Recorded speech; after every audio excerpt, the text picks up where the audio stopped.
स्वागत है आपका स्टोरी केविन यूट्यूब चैनल में। आज फिर आपके लिए एक बहुत ही प्यारी एजुकेशनल स्टोरी लेकर हाजिर हूँ।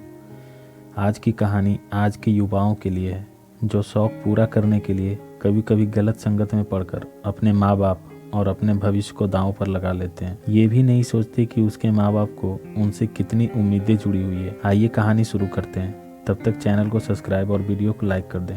एक गांव में सुरेश अपनी पत्नी और बेटा मनोज के साथ रहता था। पति और पत्नी दोनों मेहनती थे। मेहनत मजदूरी और खेती करके अपना जीवन यापन करते थे। वो अपने इकलौते बेटे मनोज को बहुत प्यार करते थे और चाहते थे उसका बेटा मन लगाकर पढ़े और अच्छी नौकरी करे। मनोज भी अपने माँ बाप की इज्जत करता था और मन लगाकर पढ़ाई भी करता था, क्योंकि उन्हें भी अपने माँ बाप की मजबूरी पता थी। अब 10वीं का रिजल्ट भी आ गया और मनोज अच्छे नंबरों से पास हुआ। माँ बाप दोनों बहुत खुश थे और अपने बेटे पर गर्व भी था। सुरेश ने आगे की पढ़ाई के लिए मनोज को कॉलेज में दाखिला भी करवा दिया। सुरेश को मालूम था कि कॉलेज बहुत दूर है।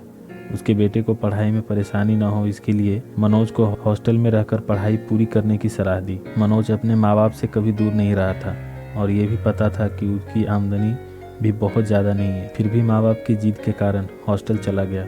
सुरेश और उसकी पत्नी भी अपने बेटे से दूर नहीं रहे थे, लेकिन उसके भविष्य के लिए ये सब करना पड़ा। मनोज हर दिन अपने माता पिता से बात करके हालचाल ले लिया करता।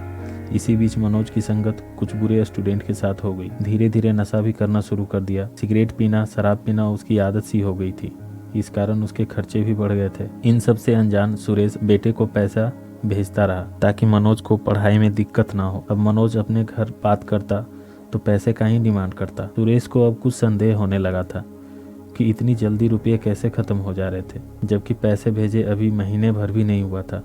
ट्यूशन और हॉस्टल की फीस के नाम पर पहले ही 2 महीने का एडवांस भेज चुका था। इधर उसके दोस्तों को पता था मनोज पढ़ाई में बहुत अच्छा है और अपने माँ बाप का इकलौता बेटा है, इसलिए सब मनोज से खर्चे मंगवाते थे। अब मनोज भी बुरी संगत में फंस चुका था और नशे की लत के कारण सही और गलत का ख्याल भी नहीं रख सकता था। इधर सुरेश और उसकी पत्नी को ये चिंता खाया जा रही थी कि उसका बेटा किसी मुसीबत में तो नहीं है। सुरेश पैसे का इंतजाम तो कर लिया, लेकिन ये तय किया कि वो इस बार खुद हॉस्टल जाकर बेटे से मिलेगा और पैसे देगा। रात में सुरेश की पत्नी अपने बेटे के लिए कुछ नमकीन और पकवान बना दी।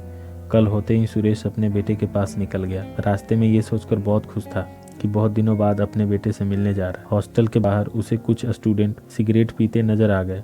अब वो और चिंतित हो गया। फिर अंदर जाकर अपने बेटे के रूम में गया तो मनोज को देखकर उसके होश ही उड़ गए। मनोज अपने बेड पर नशे की हालत में अचेत पड़ा था। अब सुरेश को समझ आ चुका था कि उसका बेटा गलत संगत में पड़कर नशे का आदी हो चुका है। वो जल्दी ही अपने बेटे को लेकर गांव लौट गया। मनोज अब गांव में भी नशा करने लगा था। गांव में भी सब लोग मनोज के बारे में जान गए थे। इस वजह से सुरेश और उसकी पत्नी दिन रात परेशान और उदास रहने लगे। सुरेश कभी सपने में भी अपने बेटे के बारे में ये सब कल्पना नहीं की थी। चिंता के कारण वो बीमार रहने लगा और घर की हालत बहुत खराब हो चुकी थी। लेकिन इन सब से अनजान मनोज बस नशे में डूबा रहता। फिर एक दिन सुरेश चल बसा। उसकी पत्नी बदहवास रोए जा रही थी कि बाकी की जिंदगी कैसे गुजरेगी। वहीं मनोज एक कोने में बदहवास बैठा था। शायद उसे एहसास हो चुका था कि उसने क्या खोया है। फिर उसने अपनी माँ के गले लगकर बच्चों की तरह फूट फूट कर रोने लगा और उसने फिर से नशा न करने की कसम खाई। मनोज अब नशा छोड़ चुका था और अपनी माँ के साथ अच्छे से रहने लगा,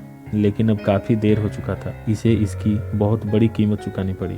दोस्तों, आज के युग में हम लोग शौक और दिखावा के लिए बहुत कुछ करते हैं, इस बात से अनजान कि हमारे पीछे किसी की उम्मीद जुड़ी हुई है। संगत और शौक पूरा करने के चक्कर में कई बार लोग नशे का आदी भी हो जाते हैं। अपना भविष्य और अपने परिवार का सपना सब बर्बाद कर देते हैं। होश आता है तब तक काफ़ी देर हो चुकी होती है। आपको मेरी ये कहानी कैसी लगी ज़रूर बताएं और इस चैनल को सब्सक्राइब ज़रूर करें।